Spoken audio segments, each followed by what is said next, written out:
ಶುಲ್ಕ ವಸೂಲಿ ಮಾಡುವ ಖಾಸಗಿ ಶಾಲೆಗಳಿಗೆ ಮಕ್ಕಳ ಬಗ್ಗೆ ಜವಾಬ್ದಾರಿ ಇಲ್ಲವಾ ಅನ್ನುವ ಪ್ರಶ್ನೆ ಕಾಡ್ತಾ ಇದೆ.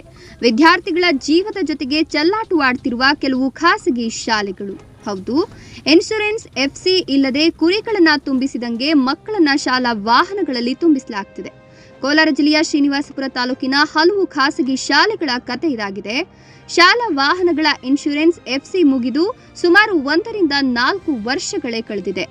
ದೊಡ್ಡಮಲದೊಡ್ಡಿ ನಿಸರ್ಗ ಶಾಲೆ 4 ವಾಹನ, ಪನಸಮಾಕನಹಳ್ಳಿ ವೆಂಕಟಾದ್ರಿ ಶಾಲೆಯ 2 ವಾಹನ, ಯಲ್ದೂರು ಪ್ರೀತಿ ವಿದ್ಯಾನಿಲಯದ 1 ವಾಹನ, ಲಕ್ಷ್ಮೀಪುರ ಕಿಡ್ಸ್ ಪವರ್ ಸ್ಕೂಲ್ನ 1 ವಾಹನ, ಗ್ಲೋಬಲ್ ಸ್ಕೂಲ್ನ 2 ವಾಹನ, ಯಲ್ದೂರು ಪರಂಜ್ಯೋತಿ ಶಾಲೆಯ 4 ವಾಹನ, ಪನಸಮಾಕನಹಳ್ಳಿ ವಿಜಯಾದ್ರಿ ಶಾಲೆಯ 2 ವಾಹನ. ಸತತ 4 ದಿನಗಳ ರಿಯಾಲಿಟಿ ಚೆಕ್ನಲ್ಲಿ ಕೆಲವು ಖಾಸಗಿ ಶಾಲೆಗಳ ಬಂಡವಾಳ ಬಯಲಾಗಿದೆ. ರಿಯಾಲಿಟಿ ಚೆಕ್ ನಂತರ 1-2 ಶಾಲಾ ಆಡಳಿತ ಮಂಡಳಿಗಳು ಇನ್ಶೂರೆನ್ಸ್ ಕಟ್ಟಿರುವ ಮಾಹಿತಿ ಇದ್ದು, ಬಹಳಷ್ಟು ವಾಹನಗಳಿಗೆ ಕಿಟಕಿಗಳಲ್ಲಿ ಮಕ್ಕಳು ಕೈ ಇಡದಂತೆ ಮುಂಜಾಗ್ರತೆ ವಹಿಸಿಲ್ಲ. ಬಹಳಷ್ಟು ಶಾಲಾ ವಾಹನಗಳಲ್ಲಿ ಹಿರಿಯ ವಿದ್ಯಾರ್ಥಿಗಳೇ ಪುಟ್ಟ ಮಕ್ಕಳನ್ನ ಇಳಿಸ್ತಾ ಇದ್ದಾರೆ.